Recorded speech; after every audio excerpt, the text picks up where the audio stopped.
Hola, mi nombre es Lourdes Hernández Delgado y voy a presentar a continuación mi aportación al Congreso Cívico, que lleva por título Los contenidos Disney y su influencia en las narrativas de tradición oral. Se trata de un análisis de relatos generados por el alumnado universitario del grado en educación primaria. Esta se encuentra enmarcada en una investigación sobre el desarrollo de la competencia literaria y digital en la formación del profesorado a través de narrativas de tradición oral. El objetivo es analizar producciones generadas por un alumnado de segundo de grado en educación primaria en la Universidad de Murcia durante el reciente curso escolar 2019-2020 para analizar de manera cualitativa el imaginario colectivo presente en la actualidad entre nuestro alumnado. Estas producciones analizadas eran elaboradas por grupos de 4 a 6 personas, donde cada uno de los grupos debía producir un relato literario y otro relato audiovisual bajo una premisa en común. Todos ellos tenían que partir de la literatura de tradición oral mediante 6 cuentos populares que actuaban de hipotextos sobre el que tejer sus propias producciones. Los cuentos seleccionados para el análisis de esta investigación son los populares Blancanieves, Cenicienta, La Sirenita, Rapunzel, La Bella Durmiente y La Reina de las Nieves. Aprovechando que existe de cada uno de estos cuentos la versión fílmica de la también archiconocida factoría Disney, homónimas todas ellas a excepción de Rapunzel y La Reina de las Nieves, como Enredados y Frozen.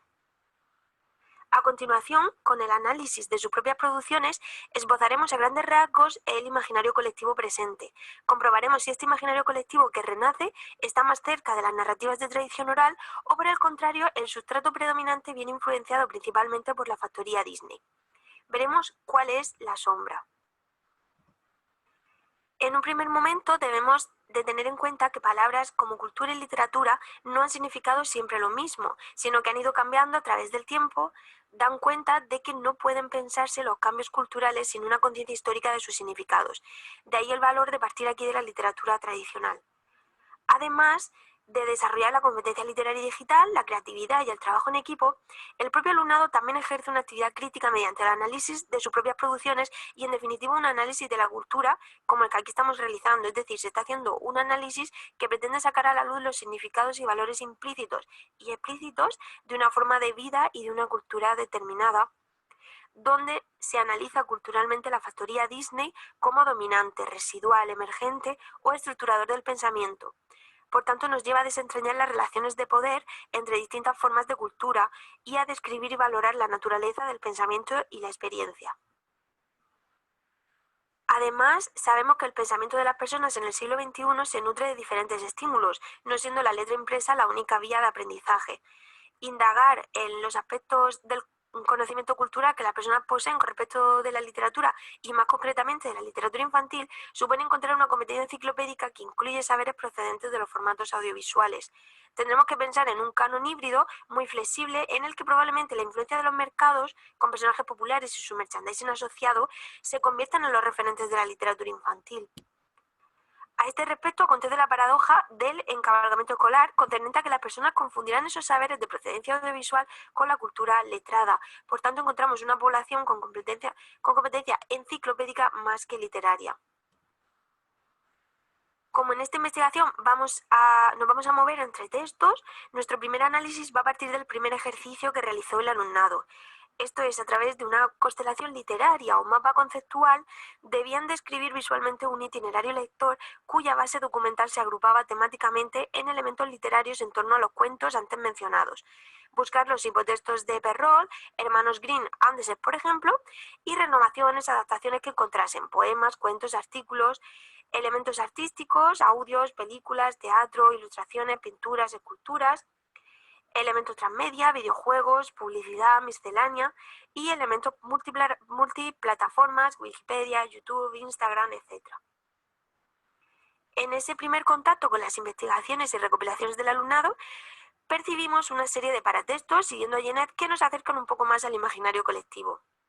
Veremos cómo en todos los casos el universo Disney se encuentra de manera icónica en los mapas conceptuales, a pesar de que la obra base sobre la que partían eran los cuentos tradicionales y no su adaptación fílmica. Así pues, vemos en la producción del alumnado cómo el peritexto nos dirige a las películas Disney, a sus personajes principales. Aquí observamos cómo han elegido a Blancanieves y los enanitos, Cenicienta con el zapato de cristal, los ratones, el hada madrina y el gato que no aparecen en la versión de Perrol.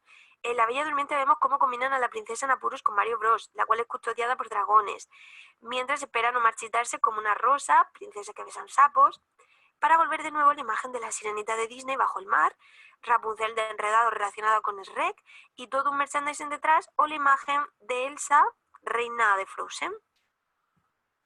Entrando en los relatos creados, en la producción literaria de Blancanieves cuentan la historia de un circo donde la estrella es Narcisa la acróbata, pero a la que se suma Negrinieves la tragafuegos que ensombrece a Narcisa. Un día antes de la actuación, Narcisa le ofrece una manzana envenenada que Negrinieves tira astutamente, pero un aire huracanado conjura al espejo que hace que todos se vean horribles y solo su ama sea la más bella. Negrinieves romperá ese espejo convirtiéndose Narcisa en piedra. Desde aquel momento, colocan su escultura en la entrada del circo para honrar su talento y recordar lo que le había hecho perderlo. La imagen de piedra utilizada es también la que utilizó Disney para crear a la madrastra inspirado en una noble alemana de una iglesia de Naumburgo. Aprovechan así el mito de Narciso también, a quien la belleza lo destruye, o el mito de Perseo, al ver cómo la madrastra Medusa es derrotada por un espejo. Benjamin Laconte así lo representa en una de sus ilustraciones. En este cuento también cambian el circo con animales salvajes por el bosque con animales mansos de Disney, y Negrinieves traga fuegos, se traga la pasividad y se enamora de un enanito. Al relato de Cenicienta de nuevo le dan un giro y lo titulan Clarifienta, quien tras la muerte del padre se cansa de obedecer a la madre, con la que tiene que salir a partir de las 12, que es cuando está dormida, y así pues decide independizarse y buscar trabajo en una zapatería, donde se enamora del jefe, y al irse a vivir con él vuelve a enclaustrarse en las tareas del hogar, venga a cocinarle perdices, que era la comida preferida de este.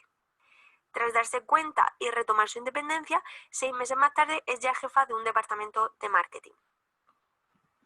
En La Bella Durmiente, un príncipe del desierto, un día paseando en dromedario, se encuentra con una rana y extrañado se la lleva a palacio. Su padre, temeroso, entierra a la rana, pero finalmente el príncipe da con ella en un oasis, la esconde y todas las noches se cuentan cuentos hasta que 1001 noches después comienza a nevar. Un copo de nieve se puso en la ventana y de esta nace una princesa, la cual besa a la rana para convertirla en príncipe y juntos marchar. Como recompensa por haber cuidado del príncipe rana, la princesa le regala una rosa. El cuento de la sirenita es una advertencia de que no existen ni los príncipes encantadores ni los finales felices. La sirenita nos narra desde una prisión el por qué está condenada a muerte. Su deseo de salir a estudiar con los humanos le lleva a hacer un trato con su maestra de canto, Úrsula, donde se beberá un brebaje por piernas a cambio de no regresar nunca al mar. Una vez en la tierra, Eric se va a reír en el colegio de su voz por insoportable, hasta que atormentada le clava unas tijeras en la garganta y lo mata. Aunque se extrae en esta versión de la versión Disney los nombres de los personajes, ella, la protagonista, también paga condena como en Andersen, aunque también mata al personaje masculino. La historia de Rapunzel comienza como en el cuento clásico, conservando el nombre de los personajes, y se mantiene en esa línea a pesar de que le entran piojos y encuentra a su amigo camaleón. Al final resuelven 2 acertijos y una puerta secreta se abre para que pueda escapar. Y por último, la historia de la Reina de las Nieves narra cómo una niña se despierta con el reflejo de una rosa en el armario, y al tocar la sombra, este se abre y da paso a un mundo blanco que empieza a tildarse de hombrecitos pequeños y grises que se hacen llamar trolls. Violeta, en apuros por esos trolls, es rescatada por una mujer poderosa acompañada de un lobo, pidiéndole a cambio el cetro que la niña llevaba consigo. De nuevo tenemos posibles influencias Disney si es la película o las películas las que han visto y no el libro. De estos 6 relatos literarios destacamos que 5 comienzan con la mágica fórmula de los cuentos Érase una vez, excepto el de la Sirenita, que es el único que casualmente acaba con final infeliz, y comienzan desmontando la dulcificación a la que se ven sometidos los cuentos clásicos, alejados un poco de la realidad de los cuentos originales. Por otra parte, además de elaborar un relato literario, tenían que elaborar otro transmedia. Los resultados refuerzan aún más la idea del sustrato predominante Disney.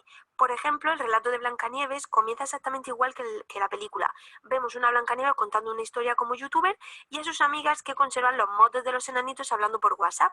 El final también es como la película. La madrastra cae por un precipicio y aquí tiran al mar, que es el móvil, por la ventana.